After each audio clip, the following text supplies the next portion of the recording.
Breaking Bridget.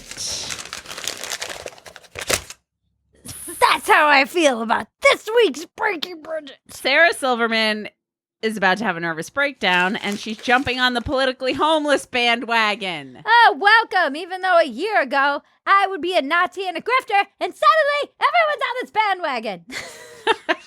It's the absolutistness of the party I am in that is such a turnoff to me. It's so fucking elitist.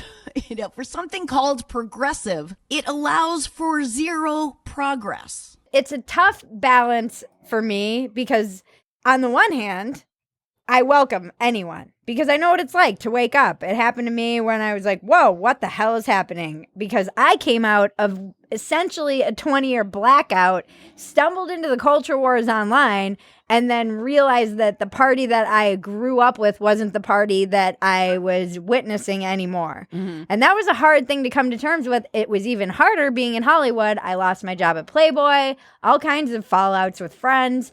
And I still spoke out against it, even when it wasn't easy to speak out against it. And I'm not some kind of fucking hero. I just didn't know what else to do other than be honest. Now that Trump is gone, the cynic in me thinks it's just people who see how much money guys like Tim Dillon and Andrew Schultz are making, and that it's capitalism always winning. Except somehow, I'm still poor.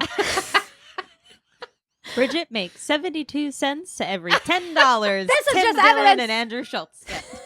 This is just evidence of the wage gap. If you're listening to Andrew and Tim, and you're not subscribing to us, get your shit together, huh? How dare you? Wait, you got to make your nipples hard again.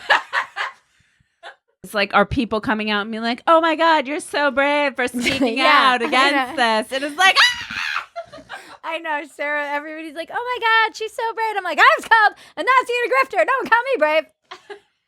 And it is hard to not, let my ego, my pride, my feelings of rejection, and now guess who's going to make all the money in this lane? Sarah Silverman. Go back to your left lane, Sarah. Go back to where you came from.